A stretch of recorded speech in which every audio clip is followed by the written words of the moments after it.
राकेश अग्रवाल जी। श्री राधा वल्लभ श्री हरिवंश गुरु जी। राधे राधे गुरुदेव, आपके चरणों में कोटि कोटि प्रणाम। गुरुदेव, कबीरदास जी कहते हैं, दुख में सिमरन सब करें, सुख में करे ना कोई। परंतु दास को इसके विपरीत अनुभव होता है। अनुकूलता यानी कि सुख में भजन नाम जप में आनंद की अनुभूति होती है, परंतु प्रतिकूलता में ईश्वर में आस्था होते हुए भी भय एवं क्रोधवश नाम जप में बाधा उत्पन्न होती है। हाँ, ठीक बात आपकी भी है, और वो तो महापुरुष है, वो तो कह ही रहे हैं। सुख का भोग करते हैं आप, भजन नहीं, सुख का भोग। अनुकूलता का जब भोग होता है ना, तब बड़ी कृपा है भगवान की, समझ में आ रहा है।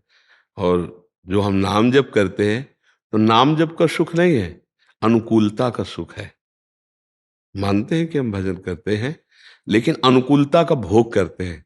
और जब उस अनुकूलता विपरीतता में आ गई, तो फिर हम अनुकूलता को जो भोग कर रहे थे वो हुआ नहीं, तो भजन में अरुचि है। समझ रहे ना, ये दोष है। सुख में अगर भजन का सुख ले रहे थे, तो वो अनुकूलता चले जाने पर भजन का सुख तो बकाया है ना, तो होना चाहिए था ना। उस समय वास्तविक आप देखिए, भजन का सुख नहीं था, वो अनुकूलता का भोग था। परिस्थिति अनुकूल है, उसका उपभोग हो रहा है, तो नाम जब करते हैं ऐसा लगता है बड़ी कृपा है भगवान की। लेकिन जब विपरीत परिस्थिति आई, तो नाम जब क्रिया भी रुक गई और भगवान की कृपा पर भी संदेह हो गया, क्योंकि अनुकूलता का भोग कर रहे थे। वहां जो कबीरदास जी कह रहे हैं कि जब अनुकूलता थी और आप उसका भोग ना करते और नाम में उस समय चित्तवृत्ति लगाते, सुख लेते नाम का, तो प्रतिकूलता जब आती तो अनुकूलता का भोग किया नहीं, इसलिए प्रतिकूलता का भोग करना नहीं पड़ता और नाम जप का सुख आपको मिलता। उस सुख में आप निमग्न रहते तो दुख आपको व्यापता नहीं, आप क्रॉस कर जाते। तभी कहा कि जो सुख में सुमिरन करे तो दुख काहे को। समझ रहे ना, क्योंकि सुख में आपने सुमिरन का स्वाद लिया, अनुकूलता का भोग किया नहीं, तो प्रतिकूलता आई तो सुमिरन के सुख में उसका भोग हुआ ही नहीं, वो निकल गई। अगर हम सुख में सुमिरन करते तो दुख का भोग ही नहीं होता। तो वहां उस समय अनुकूलता का भोग कर रहा था मन, ना कि भजन का सुख ले रहा था। इसलिए हमें चाहिए अनुकूलता और प्रतिकूलता दोनों में समान भाव रख करके भजन के सुख में लगे, तो ये दोनों द्वंद्व हैं, इनकी सत्ता नहीं। जैसे दिन किसी को प्रिय लगता है तो रात किसी को प्रिय लगती है, पर तुम्हारी प्रियता से रात रात ही नहीं बनी रहेगी, दिन भी आएगा, या दिन दिन ही नहीं रहेगा, रात भी आएगी। नहीं, जैसे उल्लू को रात बहुत प्रिय है, अंधेरा प्रिय है, किसी को दिन बहुत प्रिय, तो उसकी प्रियता से प्रकृति के परिवर्तन का कोई फर्क, वो तो बदलेगा ही बदलेगा। ऐसे ही सुख दुख का चक्र है, किसी का जीवन हो बराबर सुख बना रहा हो। यहां भगवान भी अवतरित हुए तो ऐसा नहीं हुआ, भगवान भी अवतरित रहे तो बराबर ऐसा नहीं हुआ। कहां राज तिलक की रचना रची जा रही है और कहां 14 वर्ष का वनवास। कहां प्रभु प्रकट हो रहे हैं, तत्काल नंदगांव 11 वर्ष की अवस्था में छोड़ दिया ब्रज प्रगट लीला में, मथुरा भी छोड़ा, द्वारिका से भी अंतर ध्यान। तो लीला पढ़ करके इससे समझा जाता है कि एक बात संसार में कभी नहीं रहती, कभी सुखद परिस्थिति कभी दुखद परिस्थिति, पर उसमें एक रह सकता है भजनानंदी, कि सुख में भजन का सुख ले रहा है और दुख में भजन का सुख ले रहा है, तो सुख दुख का प्रभाव नहीं पड़ेगा। तो कबीरदास जी जो कह रहे हैं उसकी आंतरिक वृत्ति का भाव यही कि वो अनुकूलता का भोग करता है, भजन सुख का नहीं। यदि भजन सुख का, जो सुमिरन सुख का, तो दुख काहे को होए। बाहरी दुख आया, अंदर से परमानंद में भजन में सुखी, इसलिए आनंदित है। ठीक है डॉक्टर स्वप्निल पाटिल जी। जी। राधा वल्लभ श्री हरिवंश महाराज जी, आपके चरणों में कोटि कोटि प्रणाम। महाराज जी, आपकी कृपा से पिछले 6-7 महीने से मेरा मांसाहार शराब आदि छूट गया है। 2 महीने पहले आपके दर्शन के बाद नाम जप में मन लगने लगा है। महाराज जी, मेरा पेशा डॉक्टर का है। पिछले कुछ दिनों से मरीज की खराब हालत, पीड़ा, खून देखकर मन में अजीब सी घबराहट, व्याकुलता, दया आदि जैसा लगता है। तो ये पागल मन सोचता है कि तुम डरपोक हो गए हो, तुम पहले की ठीक थे। लेकिन आपके द्वारा मुझे पता है कि ये मन की चाल है, फिर भी इस मन को कैसे संभाले महाराज जी, उस परिस्थिति में मार्गदर्शन करें। हमारी दाढ़ में दर्द था, तो जो डॉक्टर हमारे शिष्य थे, तो उन्होंने कहा कि महाराज जी हम आपकी दाढ़ तो नहीं उखाड़ पाएंगे। मतलब आप तो हम कहा आप अपने धर्म से च्युत हो रहे हैं, आप अपने धर्म से च्युत हो रहे हैं। इस समय ये शरीर मरीज बनकर आपके पास आया है और आप डॉक्टर हैं। आप अपने कर्तव्य का स्मरण कीजिए, संबंध का नहीं। जब कर्तव्य और संबंध में दोनों चीजें सामने हो तो कर्तव्य प्रधान हो जाता है, संबंध गौड़ हो जाता है। ओ हिम्मत की ऐसा ऐसे ही हम सब में दया का भाव है, पर कर्तव्य है उस समय। अगर हम दयालु हो जाते हैं उस समय तो हम ऑपरेशन नहीं कर पाएंगे, और सही दया का स्वरूप नहीं हुआ। दया का सही स्वरूप हुआ कि हम निर्भयता पूर्वक ऑपरेशन करके उसको रोग रहित कर दें, या हम उसके शरीर को शिलें, फटा हुआ है या जो भी उस समय आपको कर्तव्य आ रहा है, जो आपने पढ़ाई की है, यही सच्ची दया होगी कि उसको उस समय रोग निवृत्त करें, दुख निवृत्त करें। दुख देकर के दुख निवृत्ति हो रही है। अब जैसे ऑपरेशन एक दुख देना है, पर वो जो आंतरिक दुख है वो उसके शरीर का नाश कर देगा। इसलिए हम हिम्मत करते हैं और अपने कर्तव्य का पालन करते हैं।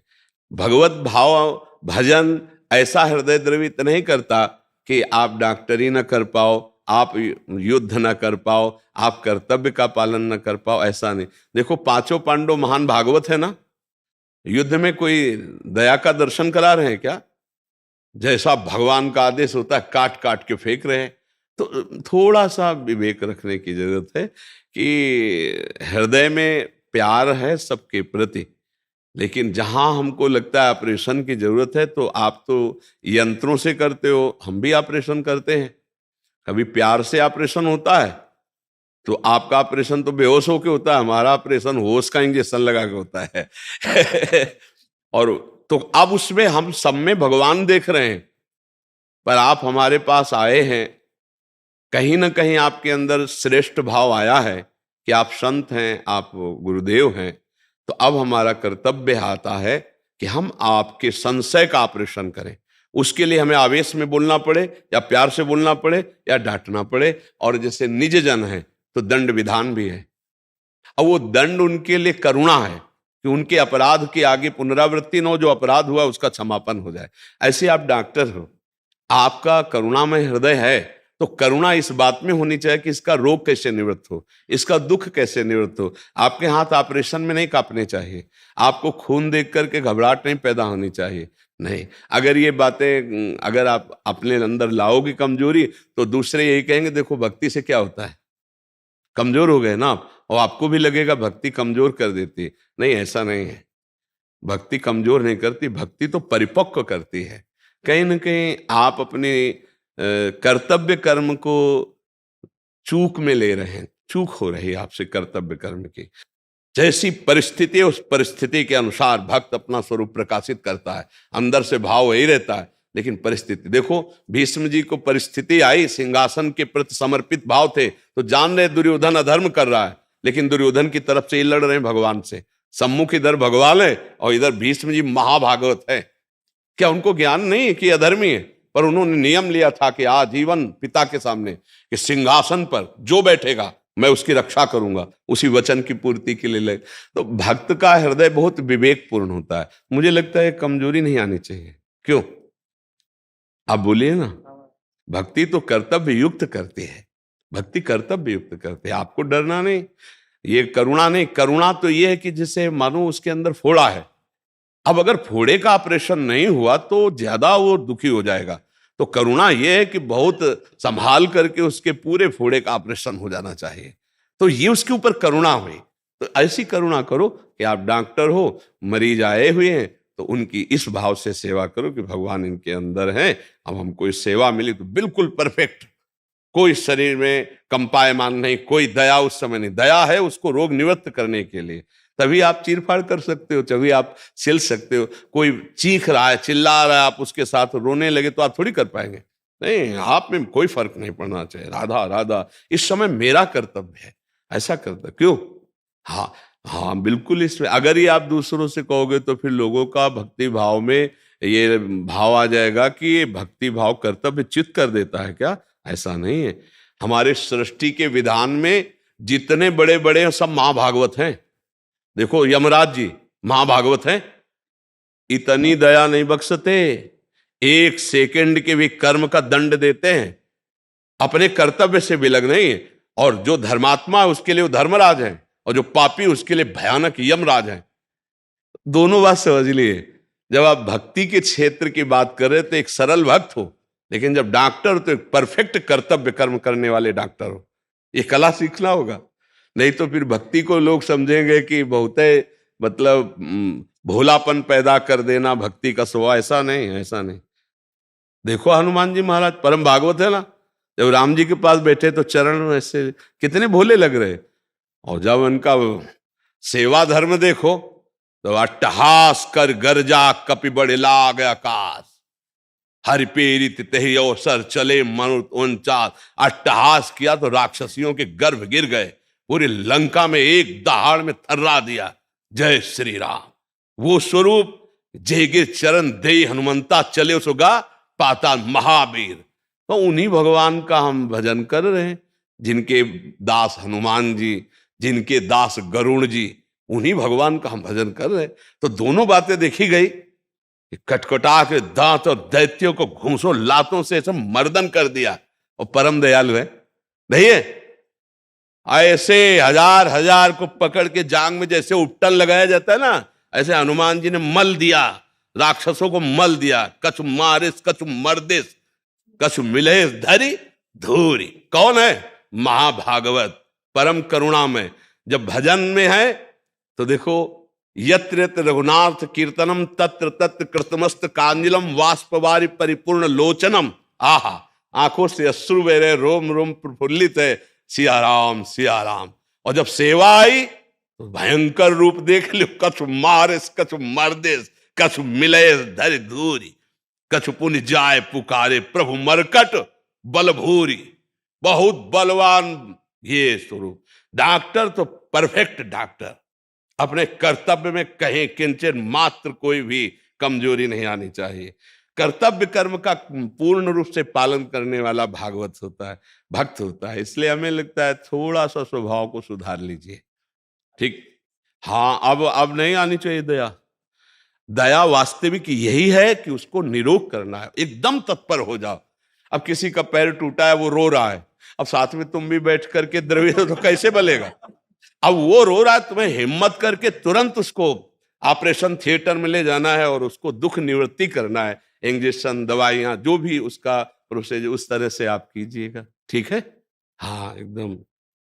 अमरेंद्र राय जी, राधे राधे। राधा वल्लभ श्री हरिवंश महाराज जी, प्रभु आपके चरणों में कोटि कोटि नमन। भगवान, मुझे अध्यात्म का कोई ज्ञान नहीं, मेरे शब्दों में कोई त्रुटि हो तो क्षमा कीजिएगा।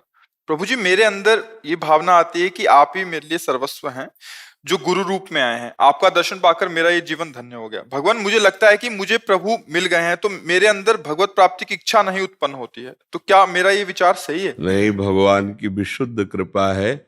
अगर भगवान के किसी दास पर, भगवान के भक्त पर भगवत भाव आ जाए तो सातो शम मुहिमय जग देखा, मोते अधिक संत कर लेखा। भगवान ने कहा, मोरे मन प्रभुष विश्वासा, राम ते अधिक राम कर दासा। भगवान के जाने संत अनंत समाना। यदि ये भाव आ जाए कि गुरु ब्रह्मा गुरु विष्णु गुरुदेव महेश्वरा, गुरु साक्षात परब्रह्म तस्मै से, ये तो पता नहीं कौन से जन्म के पुण्य उदय हुए हैं आपके कि आपके ऐसा भाव आया है। नहीं, बहुत अच्छा साधक, अच्छा संत भाव आएगा, लेकिन मैं अपने इष्ट को देख रहा हूं इस रूप में, ये तो बहुत निर्मल भाव है। बंदो गुरुपद कंज कृपा सिंधु नर रूप हरि। और देखो, जब हम एक पाषाण पर भाव कर लें तो भगवान वहां से प्रकट हो जाते हैं। तो यदि हम चैतन्य चलते फिरते गुरु पर, संत पर, परिवार पर, किसी पर भी भगवत भाव कर ले तो क्या हमें भगवान की प्राप्ति नहीं हो जाएगी? विचार करो, पक्का हो जाएगी। जैसे एक छवि पर हम भाव करते हैं तो भगवान का भजन बन जाता है, भगवत भक्ति बढ़ती है। और अगर हम गुरु पर भगवत भाव कर लेते हैं, किसी संत पर कर लेते हैं, तो भगवान तो सर्वत्र है ही। जहां हमने भाव किया वहीं भगवान हमें अनुभव कराने लगते हैं। अब ये जरूर है कि इस भाव की पुष्टता तब मानी जाएगी जब आप उनकी बात मान लें। जैसे हम आपको प्रभु मानते हैं तो फिर आपकी बात को हम जरूर पालन करेंगे, क्योंकि मेरे प्रभु की आज्ञा है। तो जो आज्ञा दी जाती है, जो सत्संग कहा जाता है, जो एकांतिक में प्रश्न उत्तर होते हैं, उनको सुनो, राधा नाम जप करो, अपने आचरणों को उसी के अनुसार चलाओ, तो आपको भगवत प्राप्ति क्या, भगवत प्राप्त हो ही जाएंगे। हमारा केवल दर्शन बदलता है भगवत प्राप्ति में, और कुछ नहीं होता। प्रभु आपके चरणों में स्थान चाहिए। शरीर छूटने के पश्चात, जैसे अब ये शरीर छूटे तो मैं आप ये भी छूटेगा। आप जहां जाए हमें वहां जाना है प्रभु। राधा राधा, ये पासपोर्ट रह ले। हाँ, जब विदेश हम जाते तो क्या बनता है? पासपोर्ट। हाँ, ये निकुंज का पासपोर्ट है, राधा राधा राधा राधा राधा। और सबसे प्रार्थना है कि जैसे आप कृपा करके आए हैं, तो जैसे मांस भक्षण है, शराब पीना है, पराई माता बहनों की तरफ गंदी दृष्टि है, जो आप पापाचरण जानते हैं वो ना कीजिएगा, क्योंकि कहीं ना कहीं श्री भगवान की कृपा आप सबके ऊपर है। आप यहाँ पधारे हैं वृंदावन में, आप साधु संग के लिए आए हैं, तो आपका परिवर्तन होना चाहिए। गंदे आचरणों का त्याग करना ही परिवर्तन है, अच्छे आचरणों को ग्रहण करना ही साधु संग का प्रभाव है। यदि कोई ऐसी गलतियां हैं तो धीरे से आप भगवान से प्रार्थना करके आप उनसे बचने की कोशिश करें, अपने जीवन को उज्जवल बनाएं, निर्मल बनाएं, महान बनाएं, दुख से रहित बनाएं, क्योंकि पापाचरण दुख देगा। अगर पापाचरण नहीं छूटेगा तो अभी जो हमने पीछे बोया था काट रहे हैं, अब जो बोएंगे वो आगे काटना पड़ेगा। तो हमको ऐसा आगे फसल तैयार करनी जिसमें दुख ना हो, वो है पापाचरण त्याग कर भगवान का नाम जप करते हुए जीवन व्यतीत करना। पार्थ सिरसा से। राधे राधे। राधे राधे पूज्य गुरुदेव, आपकी और श्री जी की कृपा से नाम जप का प्रयास करता हूँ और आशा यही है कि श्री जी के चरणों में अनंत प्रेम हो जाए।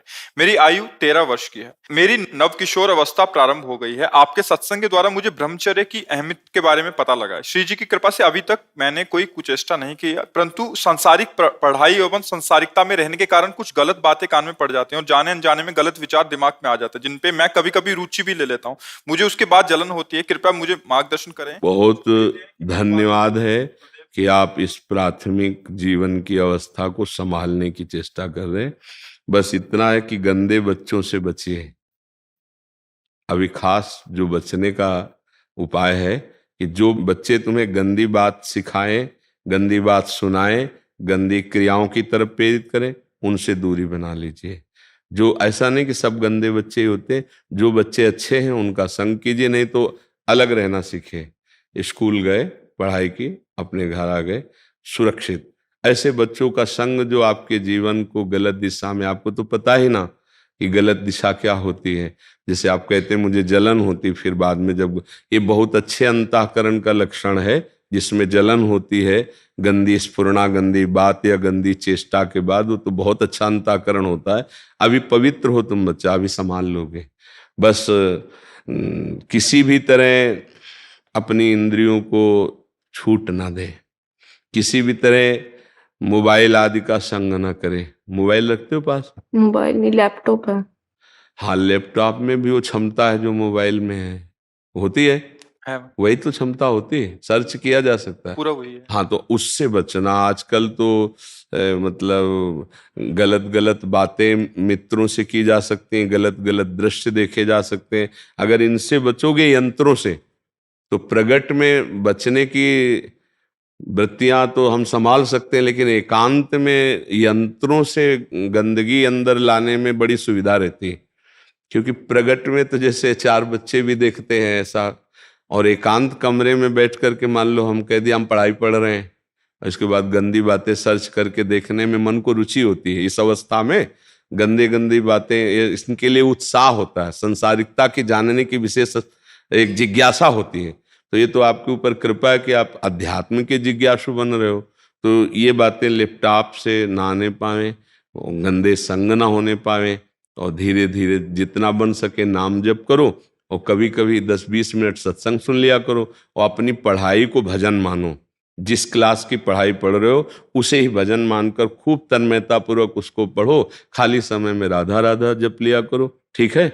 कोई भी ऐसी बात जो तुम्हारे मन को परेशान कर रही हो, अपने मम्मी पापा से बात कर लो, क्योंकि इस अवस्था में आप ब्रह्मचर्य धारण करना चाहते हैं, आप संयम से चलना चाहते हैं। हमें बहुत अच्छा लगा आप भगवत कृपा पात्र हैं, आप आगे बढ़िए, ठीक है। गुरुदेव, जब भी काम वृत्ति आती है तो फिर ज्यादातर मेरा मन उसमें तन्मय हो जाता है। कभी रेयर रेयर होता है कि जिससे मैं निकल पाऊं नाम जप के प्रभाव से, वरना जब भी तन्मय होता है सुख बुद्धि होने के कारण वो नाम जप भी छूट जाता है। तो यार तुम कितने अच्छे बच्चे हो। इस अवस्था में मतलब युद्ध करने की भावना आ जाना काम से, बहुत कोई पूर्व जन्म का तुम्हारा तप रहा है, भजन रहा है, जो तुम्हारे ऐसे विचार हैं, उस समय बच्चा बचा जाता है एकदम हटा के, मन में नहीं जपा जाता। राधा राधा राधा राधा राधा राधा राधा राधा राधा राधा राधा, उसको बिल्कुल चैन मत ले रहे तो 2-4 मिनट में खत्म हो जाएगा। जैसे तन्मयता बढ़ रही है, उसके जो काम और मन का संयोग है वो 1 सेकंड के कम हिस्से में हो जाता है। बोलने में काम शब्द में समय लगा, उसको मन में अटैक करने में और मन का उसमें तन्मय हो जाने में समय नहीं लगता। तो अपने लोग जब असावधान होते हैं तो मन तन्मय होता है, तो हम उसमें तन्मय होते हैं मन में, तो ये लगता है काम मेरे में आ गया। अब हम विक्षिप्त होंगे, अगर लड़नी है तो हम बहुत परेशानी का अनुभव करें। परेशान भी नहीं होना, उस समय देखना है कि मन और काम एक हो चुका है और मैं इसका देखने वाला हूं, ना कि मैं इसमें तन्मय हूं। अब मुझे अपने मन को बचाना है, तो राधा राधा राधा राधा राधा। उस समय मन कहेगा कि नहीं बोलना है, चुप रहो, हम जो चिंतन करवा रहे उसे चिंतन करो, नहीं करना, राधा राधा राधा राधा राधा। 1-2-3 मिनट लगेंगे, 2-3 मिनट अगर आप थोड़ी तन्मयता तो आपको शांति मिलने लगेगी। और वो शांत अगर पहली बार हरा दिया तो अगली बार और कम समय में हारेगा, और धीरे धीरे तुम उसको हराना सीख जाओगे। पर ये है कठिन, क्योंकि ऐसे सानिध्य मिल जाएंगे कि आप लड़ते लड़ते कि कब तक लड़ूं, फिर उसमें पहुंच जाएंगे। आपको ऐसे प्रियजन मिल जाएंगे जो आपको कि काहे को तुम ऐसे, कुछ नहीं होता। आपको डॉक्टर की भाषा दिखा देंगे कि देखो लिखा हुआ है कि इससे आपका स्वास्थ्य अच्छा होगा। वो आपको ऐसे हर्षवर्धन करने वाले जो विकार को आप स्वीकार कर ले, ऐसी माया संग दिला देगी, ऐसी बातें दिला देगी कि आपका स्वास्थ्य अच्छा रहेगा, आपका जो माइंड डिस्टर्ब हो जाता है वो फ्री हो जाएगा, आप शांत हो जाएंगे। तो आपको लगेगा कि बड़ी, हाँ काहे को इतना लड़े, पर वो गलत दिशा है, वो दिशा नष्ट करने वाली है। थोड़ी देर के लिए वो निष्कामता आती है, जब हम किसी क्रिया को कर लेते हैं तो उस क्रिया की कामना का त्याग हो जाता है, उससे शांति मिलती है, ना कि उस क्रिया से। उस क्रिया की कामना गई और थोड़ी देर बाद जब वो भूत और बढ़ के चढ़ेगा, फिर वो धीरे धीरे नष्ट करता चला जाता है। तो हमें लगता है अगर पहली सीढ़ी पे इसे रोक लिया जाए तो बहुत उत्तम होता है। तो आप इसे हारिएगा नहीं, ठीक है। हाँ, जब कभी ऐसा हो तो जोर जोर से राधा राधा राधा राधा बोलिएगा, या सत्संग सुनते हुए टहलने लगिएगा। इसको एकांत मत दीजिएगा और अंदर से इस पे डूबिएगा मत। वो डुबाना चाहे, वो समझ रहे हो ना बच्चा हमारे, डूबिएगा मत, ठीक है। गुरुदेव, वैसे तो अभी आपने बताया वो कर लूंगा, पर पूर्व में कई बार नेत्रों का ब्रह्मचर्यहीन हुआ, मतलब नेत्रों से। इससे कोई बात नहीं, एक बार दृष्टि कहीं चली जाए तो उसको ऐसे कर लीजिए। एक बार नहीं, वो लैपटॉप पे मैंने। हाँ देखो, वही दोस्त कह रहे हैं, वो तो बाहरी से बचत हो जाएगी लेकिन उससे बड़ी हानि हो जाएगी। तो ये चीज, अच्छा उसमें क्या है कि एक बच्चे ने हमें बताया कि उसमें ऐसे भी बातचीत की जा सकती है। अब उसको आए वीडियो चैट आदि से। हाँ हाँ हाँ, तो आपको ऐसे गंदे बच्चे मिल जाएंगे, ऐसे गंदे संग मिल जाएंगे जो आपको बिल्कुल वर्तमान, मान लो आप अकेले कमरे में बैठे हो तो आपको जैसे आपके ही कमरे में बैठा हो आपसे बातचीत कर रहा हो, ऐसा हमको बच्चे ने बताया कि इससे ज्यादा हम लोग नष्ट हो रहे हैं। कि जैसे उत्तेजना बढ़ाने वाले जो फ्रेंड हैं, मित्र हैं, ऐसे बातचीत, ऐसी क्रियाएं, मतलब वर्तमान में ऐसे दृश्य, ऐसा दर्शन, तो इससे बचना चाहिए। तो हमें लगता है कि देखो वही बात, कमजोरी आ गई ना। अगर आप इसको सपोर्ट नहीं करेंगे तो इतना परेशान नहीं कर सकता, ध्यान रखना। अगर आप परेशान है तो कहीं ना कहीं सपोर्ट मिल रहा है उसको, कोई है आपसे जो ऐसा कराने के लिए विवश कर रहा है। अब वो चाहे कोई दृश्य हो या कोई मित्र हो या कोई बात हो, कोई ना कोई, अगर सपोर्ट इसका ना हो तो फिर इस पर विजय प्राप्त है। इसीलिए इसके सपोर्ट को काटना चाहिए। तो लैपटॉप तो बहुत है, फिर मोबाइल और लैपटॉप तो बहुत ही खतरनाक, क्योंकि अब अच्छा मम्मी हम जा रहे हैं कमरे में अपने, हमें डिस्टर्ब मत करना, अब हम पढ़ाई करने, वो तो समझ रही पढ़ाई और आप कुछ और कर रहे हो, तो फिर नहीं रह पाओगे। इसलिए आप खुद सावधान रहिएगा, ठीक है। वैसे है बड़ा कठिन कि अपने पास व्यवस्था हो और हम देखें ना, बहुत कठिन है। बातें बना लेना सरल है, लेकिन उसको निर्वाह करना बहुत कठिन है। पर यदि बचना चाहे तो फिर बच सकता है, अन्यथा नहीं। आज हमारी ज्यादातर जो नवीन पीढ़ी गिर रही है उसका कारण कुसंग है, प्रगट का कुसंग और यंत्रों के द्वारा भारी कुसंग। उससे मतलब छोटे छोटे बच्चे, अब जैसे आपकी 13 वर्ष की अवस्था, इस अवस्था में काम वेदना होती है ऐसा तो स्मृति भी नहीं है, सच्ची बात कह रहे हैं। इस अवस्था में काम वेदना होती है ऐसी तो स्मृति ही नहीं होती। जैसे गांव में पैदा हुई, स्कूल में पढ़ाई, इसका मतलब इसका उन्मेष तो 18-20 में कुछ, वो भी कुसंग से। तो अभी जैसे छोटी अवस्था, तो इसका मतलब कुसंग हो गया, इसलिए ऐसी नहीं। ये वेदना वाली अवस्था थोड़ी, ये तो खेलने कूदने की अवस्था होती नहीं। 12-13 ये अवस्थाएं तो बहुत ही पवित्र अवस्थाएं होती हैं। 18-20-22 इनमें मूर्खता चढ़ती दिमाग में, क्योंकि कुसंग हो जाता है तब तक भारी बच्चों का, तो फिर वो मूर्खता आती है। अभी तो महाराज जी आजकल वो जो कुसंग आप 18-20 में कह रहे हैं वो 12-13 में आ गया है, और मोबाइल, इंटरनेट और हाँ, स्कूली उससे बच्चों के संग से ये दोष जल्दी हाँ पार्जन हो रहा है इसका। हाँ, नहीं तो मतलब जैसे गांव का जीवन हम आपको बता रहे कि बच्चे सब खेल रहे हैं, बच्चे बच्चियां कबड्डी खेल रहे, ऐसे खेल, कहीं वहां दोष दर्शन या कोई ऐसा काम वेदना वाला विषय तो था ही नहीं। तो अब ये नया जो संस्कार पड़ रहा है कुसंग का। अच्छा, ये देखा कि जैसे 15 और 18 इन अवस्थाओं में क्या होता है, जब सयाने बच्चे जैसे स्कूल जाते हैं, फिर हंसी मजाक में अपने अपने अवगुण वर्णन करने लगते हैं, तो धीरे धीरे संस्कार बिगड़ते हैं। तो हाँ, इस अवस्था में बिगड़ने का तो सवाल ही नहीं है। तो ये इस कलिकाल का प्रभाव है, इन यंत्रों का प्रभाव है, और जो दुष्संग है उसका प्रभाव है। इसीलिए बहुत भयावह मतलब आगे समय धीरे धीरे आने वाला है, क्योंकि हमारी जितनी नवीन पीढ़ी है वो जैसे दीमक लग जाए ना छोटे पौधे को, ऐसे है। अब जैसे इन बच्चों के संस्कार बिगड़ जाएं, और अभी परिपक्व इनका जीवनी शक्ति है नहीं, सप्तम धातु वीर्य परिपक्व नहीं है, तो अब जैसे 20-22 तक ब्रह्मचर्य रहे, तो गृहस्थी में जाएं भी और विषय विलासिता में भी उतरे तो भी इनकी हानि नहीं होगी, क्योंकि परिपक्व हो गए। 20-25 तक परिपक्व, जैसे गेहूं की फसल देखी अगर आपको जानते हो, तो गलेथ कहते हैं, जब बाली निकलने को होता है, अगर उस समय काट लो तो एक दाना भी नहीं होगा, और 15 दिन 20 दिन रुक जाओ, वो बाली आ जाए, परिपक्व हो जाए, तो मनोअन्न होता है। ऐसे ही ये जैसे नव किशोर अवस्था है, और 20-22 तक ब्रह्मचर्य, और फिर अगर गृहस्थी में जाना है तो उसका ब्रह्मचर्य परिपक्व हो गया, तो वो गृहस्थी में बड़ा सुंदर गृहस्थ बन जाएगा, और आखिरी में पूर्व में ब्रह्मचर्य रहने का अभ्यास है तो आखिरी में ब्रह्मचर्य रह जाएगा, और उसका जीवन मंगलमय हो जाएगा।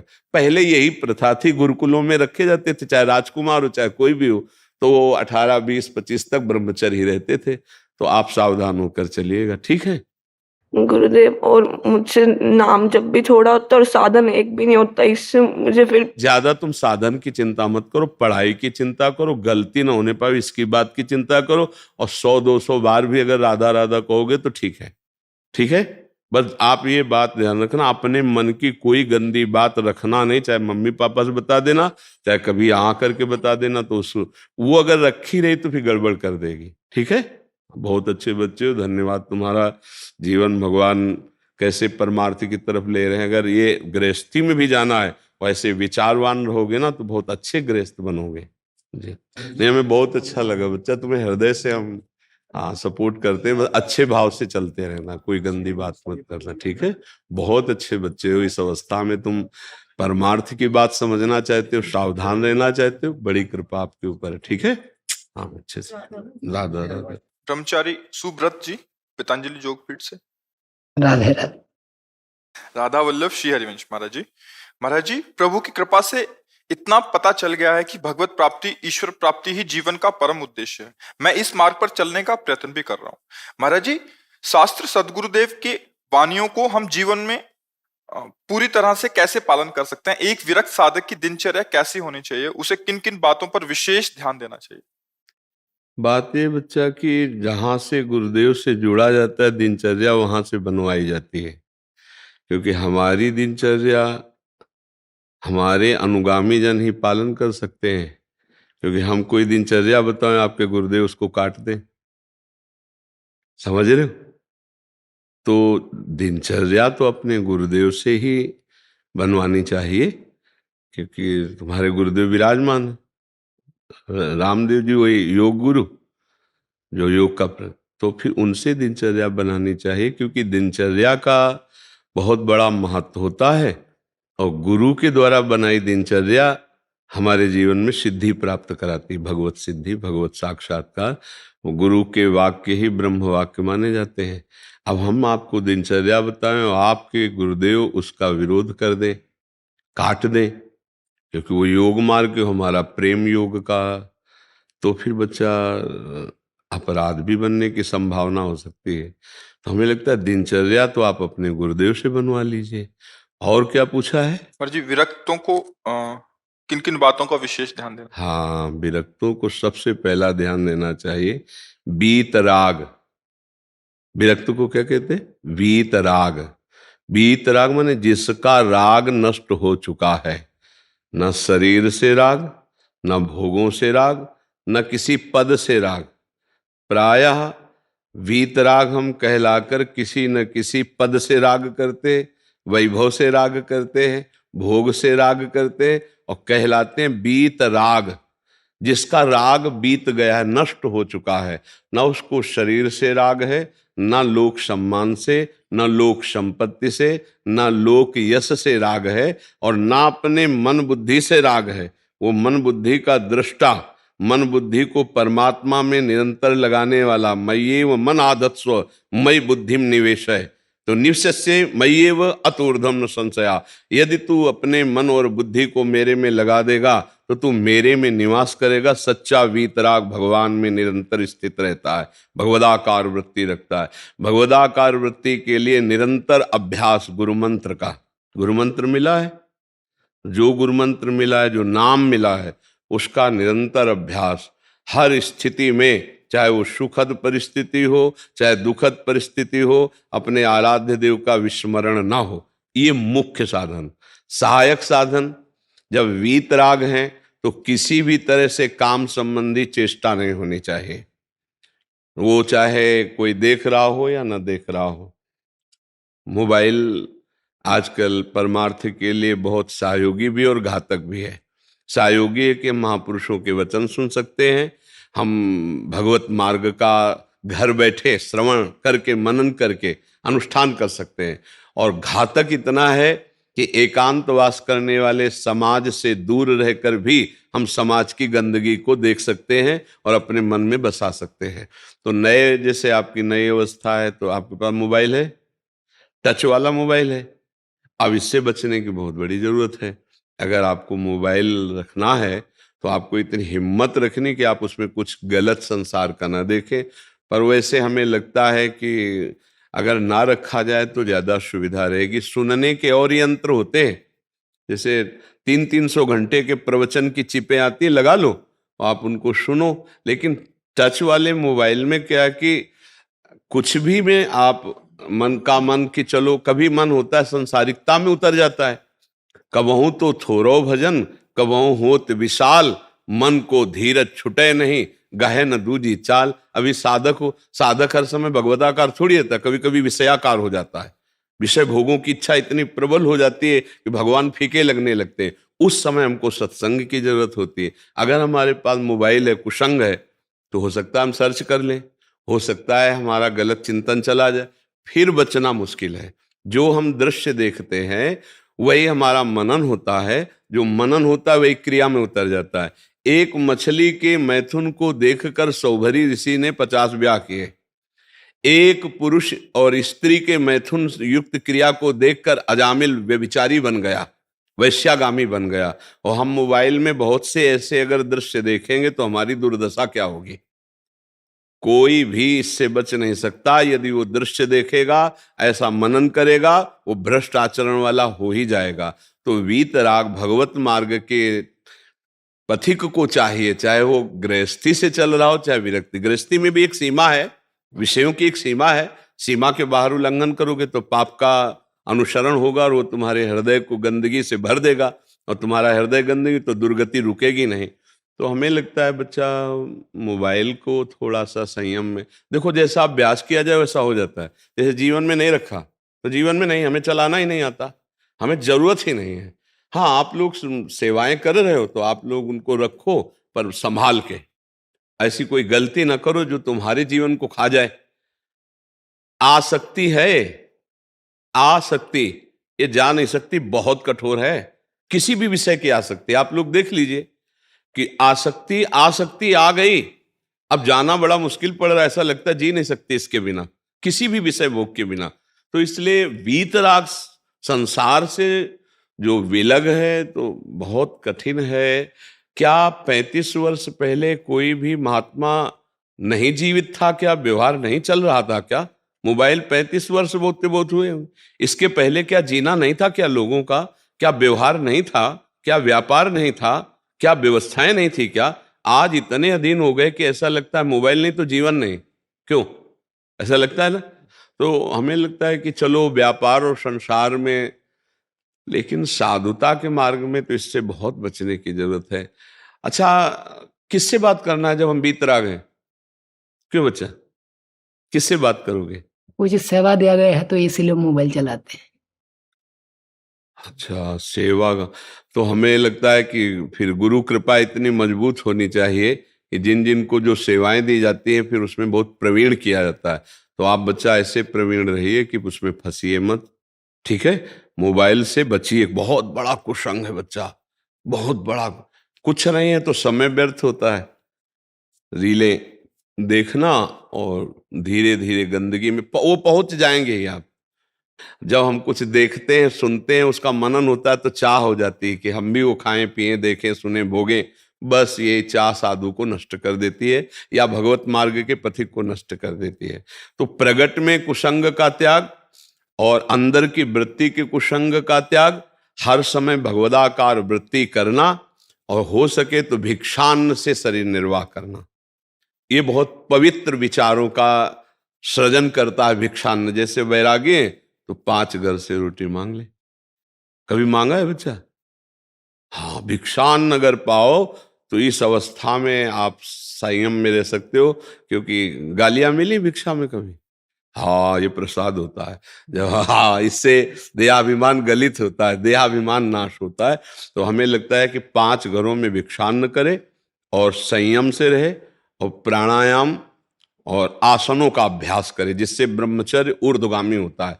बिना प्राणायाम किए, बिना सिद्धासन और पद्मासन में 3 घंटा बैठे वो ऊर्ध्व रेता ब्रह्मचारी नहीं हो सकता, अखंड ब्रह्मचारी नहीं हो सकता। 3 घंटे जब पद्मासन में बैठा जाता है तो एक ऐसी ऊर्जा शक्ति पैदा होती है जो सुषुम्ना नाड़ी को खोलती है।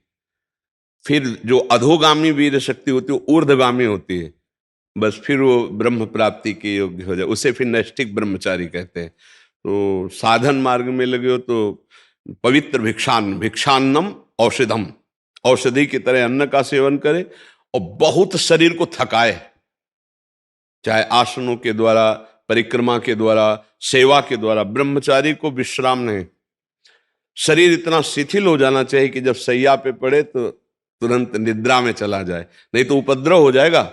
मना शक्ति बड़ी प्रबल है, वो संकल्प विकल्प करके उपद्रव कर दे। कितनी अवस्था है आपकी शरीर की? 24। इस समय जब 26 की अवस्था थी उस समय तो तूफान वैराग्य का चढ़ा हुआ था।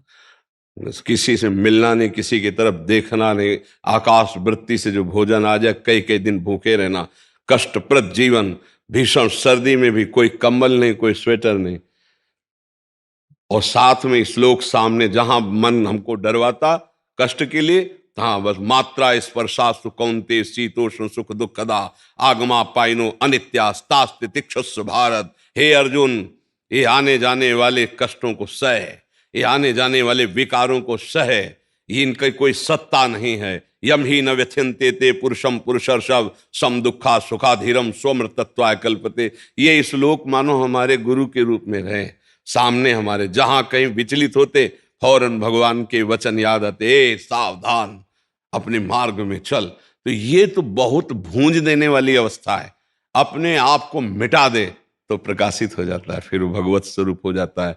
और प्रचार प्रसार इस अवस्था में बच्चा बिल्कुल नहीं होना चाहिए। अभी आपकी अवस्था प्रचार की नहीं है, अभी अवस्था है अपने आप को मिटा देने की। और जब इस अवस्था से प्रचार में लग जाओगे तो माने कि आप प्रचार के बहुत प्रवीण हो जाएंगे, लेकिन प्रसार में आप कमजोर हो जाएंगे। प्रसार अपने अंदर होता है ना, प्रचार दूसरों को के लिए किया जाता है। तो जो हमारे अंदर वही तो हम दूसरों को दे सकते हैं। हमारे अंदर है क्या, कुछ कमाया है नहीं, तो अब सुनी सुनाई बात केवल आपको कहेंगे, कोई परिवर्तन नहीं पड़ेगा। परिवर्तन तब पड़ता है जब हम अपने अंदर प्रसार कर लेते हैं, फिर उसका प्रचार करते हैं। प्रसार प्रचार, अब यहाँ उल्टा होता है कि प्रचार ही प्रचार, प्रसार अपने में ना कर पाए। अब ये साधना का समय है, 10-5 वर्ष तो एकदम एकांत हो जाना चाहिए, किसी से नहीं मिलना, किसी से। 20 वर्ष लगभग किसी ने जाना नहीं कि हम जिए हैं कि मरे, कभी नहीं। कोई संबंधी, कोई एक बार जन्मभूमि से निकले, दोबारा कभी जिंदगी में जन्मभूमि का मुख नहीं देखा। ओह, इतनी आयु ले जा रही है।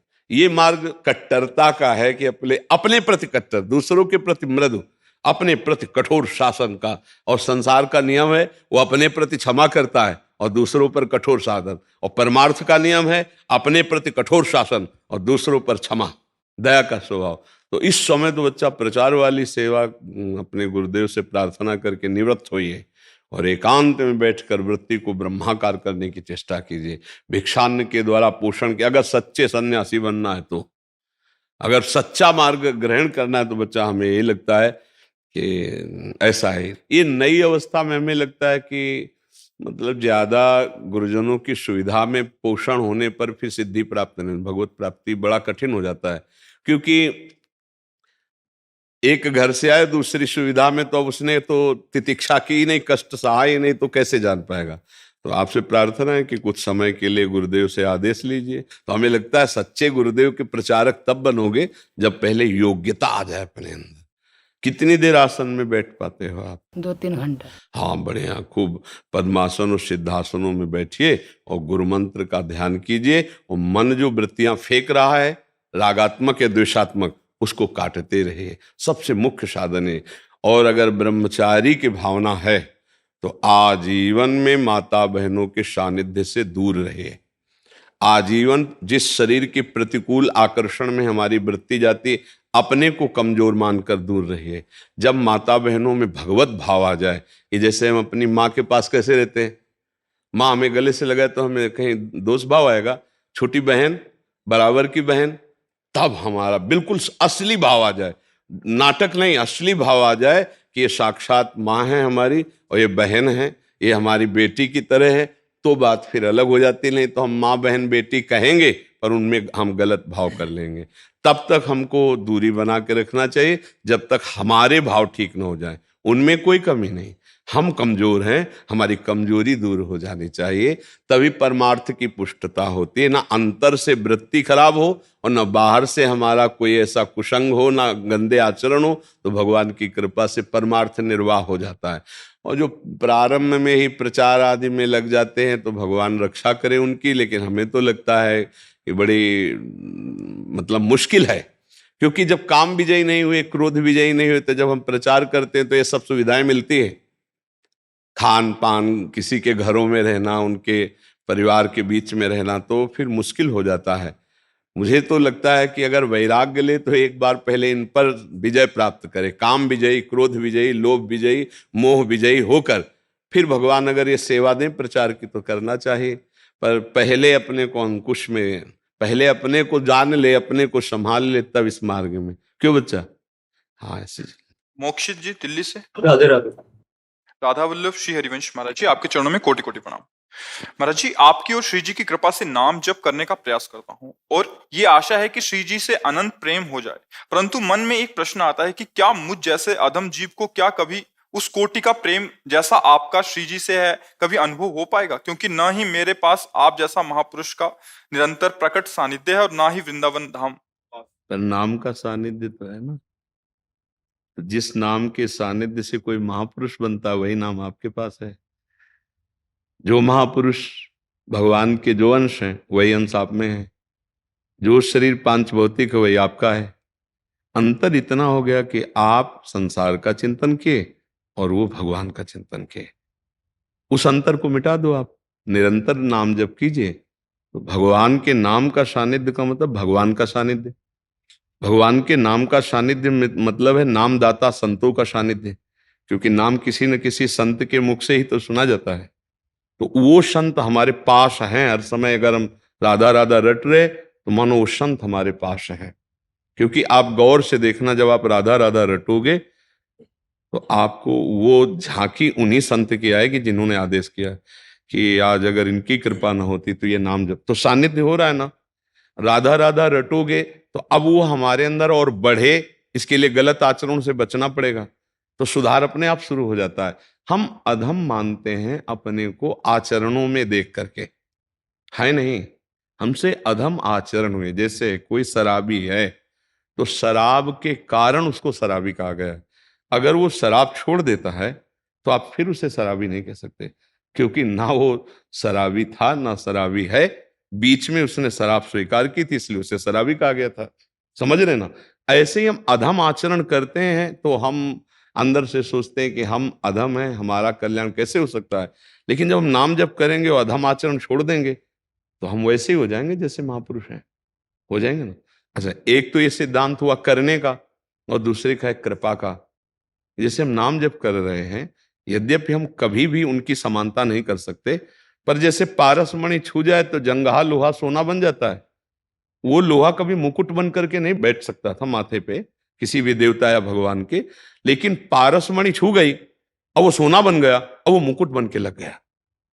लोहा कभी मुकुट नहीं बन सकता था, पारसमणि का प्रभाव। तो संत हैं कृपा में भगवान के पारसमणि, हमको भगवान के आभूषण बना देंगे, भगवान के सेवक बना देंगे, भगवान की प्राप्ति करा देंगे। कैसे? जो उपदेश कर रहे हैं उनको स्वीकार कर लो। तो जिन संत का हम उपदेश मानकर चलते हैं वो हर समय हमारे दिमाग में रहते हैं। ध्यान दीजिए, वो बाबा ने बोला था ये नहीं करना है, बाबा ने कहा था ये करना, रहना दिमाग में। तो संत सानिध्य है कि नहीं है? सही पूछो तो वही संत सानिध्य है। प्रगट में तो आप 2 मिनट 10 मिनट 5 मिनट, लेकिन दिमाग में आप हर समय सानिध्य। सच्चा सत्संग वो है जो हर समय आपके दिमाग में उनकी बात रहे। तो ऐसा ना समझे कि हम संत सानिध्य नहीं कर पाएंगे। संत सानिध्य मतलब कहा गया है दिन रात सत्संग करो। कहा गया है कि भक्ति कर दीप प्रेम करी बाती, साधु संगति करी अनुदिन राती। रात दिन, तो रात दिन कौन साधु महात्मा के पास बैठा रहता है भाई? फिर महापुरुषों का कथन क्या है? रात दिन उनकी आज्ञा में हो ना। तो आप बाबा बोले थे सोते समय ऐसा करना चाहिए, बाबा दिमाग में है। बाबा बोले थे जग करके ऐसा कर, 5 भक्तों का नाम लेना चाहिए, ये कर, बाबा बाबा है ना दिमाग में। वो गुरु जी बोले थे ऐसा, वो संत जी ऐसा बोले थे, वो है ना। तो संग हो रहा है ना उनका, यही है रात दिन साधु संग। हमारे पास रहकर यदि आप हमारी बात नहीं मानते तो आप हमारे संग में नहीं हो। दूर रहकर हमारी बात मानते हो तो तुम्हें समझ में आएगा कि हर समय हम हैं। और फिर कभी कभी स्वप्न में दिखाई देने लगेंगे, और कभी कभी बैठे बैठे आपको लगेगा कि मानो बाबा हमारे को उपदेश कर रहे हैं। तन्मयता हो जाए ना तो ये भी अनुभव होने लगेगा। बैठे बैठे दिमाग एकदम बिल्कुल घसीट गया तो मानो आप उन्हीं से बात कर रहे हैं। देख लो बाबा आपने कहा था हम प्रयास तो कर रहे हैं लेकिन सफल नहीं हो पा रहे, सामने बात कर रहे हो, ऐसा लग रहा है कि आप बाबा से बात कर रहे हो, लगेगा ना। ये सानिध्य है। ऐसा ही धीरे धीरे भाव बढ़ता चला जाता है। तो आप ऐसा उससे नकारात्मक भाव में न ले, मुझे ऐसा कैसे हो सकता है, नहीं। और आपको सच्ची बताएं, जैसे स्वप्न में हमने 1000 कत्ल किए तो जगने पर हमें कोई सजा मिलेगी क्या? ऐसे ही हमसे अज्ञान में पाप हो गए हैं, अब हम धीरे धीरे जाग रहे हैं ज्ञान में, वो सब भस्म हो जाएंगे। पक्का मान लो हमारी बात, वो सब भस्म हो जाएंगे। अब आगे हमसे जाग कर गलती होगी तो फिर केस लागू हो जाएगा, है भाई।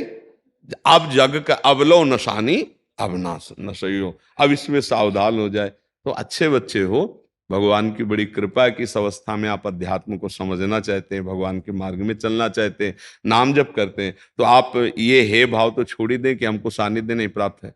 प्राप्त है ना। देखो सामने बैठे हो तो बिन हरि कृपा मिले नहीं संता, भगवान ने कृपा की है ना। और भाव में भी है, जो बात आप सुन रहे हो ये व्यर्थ नहीं जाएगी, क्योंकि धाम में बैठ के सुन रहे हो और सच्ची मानेगा। ये केवल आपके कल्याण के लिए ही श्री जी सुनवा रहे हैं। ना हमारे शरीर की सामर्थ्य है, और हमारी बुद्धि की सामर्थ्य है। दोनों से असमर्थ होने पर भी भगवान जो आपको सुनवा रहे हैं, तो ये व्यर्थ नहीं जाने वाला। ये आपके अंदर घुसकर शब्द और आपको पवित्र करेगा और आपको बढ़ाएगा। यदि थोड़ी भी श्रद्धा है तो परिवर्तन करके रहेगा, निश्चित परिवर्तन करके रहेगा। यदि हम कोई स्वार्थ बुद्धि रखकर आपको उपदेश करें तो उसमें वो शब्द में वो पावर नहीं होगा कि आपका परिवर्तन हो जाए। यदि आपके परिवर्तन के ही लिए सिर्फ बोला जा रहा है तो वो आपका परिवर्तन करके ही रहेगा शब्द। वो आज नहीं तो कल निश्चित, वो व्यर्थ नहीं जाए। अमोघश्च महत्संगस्तु दुर्लभो अगम्यो अमोघश्च, निश्चित भगवत प्राप्ति होती है। जो एक क्षण महापुरुष की बात मान ले तो परिवर्तन जीवन का शुरू हो जाता है ना। तो आप ये निरंतर सोचो कि मुझे संतों का सानिध्य प्राप्त हो गया है। ऐसा ना सोचो कि मुझे कभी जीवन में दोबारा ना मिलो हमसे, और हमारी बात मानते रहो। अगर आगे का रास्ता ना खुलता जाए तो वे बताना, पूछने की जरूरत नहीं पड़ेगी, रास्ता आपको दिखाई देता चला जाएगा। ये टार्च है, तुम्हें लग रहा है बहुत छोटी सी है, राधा, ये टार्च आपको सच्चिदानंद में स्थित कर देगी, तुम्हारे मार्ग को प्रकाशित करती चली जाएगी। एक एक कदम आपको प्रकाश मिल रहा है तो मंजिल आपको प्राप्त हो जाएगी। ऐसा नहीं कि हाइलोजन जैसा हो कि पूरा ऐसा कुछ हो कि एक बार में रास्ता दिखाई, ऐसा नहीं। एक एक कदम सिर्फ दिखाई देगा, क्योंकि अगर तुम्हें दूरी दिखाई गई तो हार जाओगे। इसलिए अगला कदम केवल तुम्हें रखना है और उतना प्रकाश है तो आगे का मार्ग खुलता चला जाएगा। और अगर गलती करोगे तो वही मार्ग रुक जाएगा। गलती करोगे तो वही मार्ग पर नष्ट नहीं होगा। ये ऐसा मार्ग, कदम पीछे नहीं होंगे। 100 बार नाम जपा है तो 99 बार से नहीं शुरू होगा, 101 से शुरू होगा। यह अध्यात्म है, ये परमार्थ है। ठीक है, आप मस्त रहो एकदम। ऐसा नहीं, निगेटिव नहीं सोचना, नकारात्मक सोच को हटाना है। नकारात्मक सोच ही तो हमें जलाती है। नहीं नहीं कि अब हमको तो वृंदावन ही रहना पड़ेगा क्योंकि साधु संग से ही कल्याण होता, ऐसा नहीं। यही असली साधु संग है, जो दिमाग से साधु संग हो। वो हमारे समय हर समय माइंड में बैठे हुए, हमारे हृदय में बैठे हुए प्रेरणा देते रहते हैं।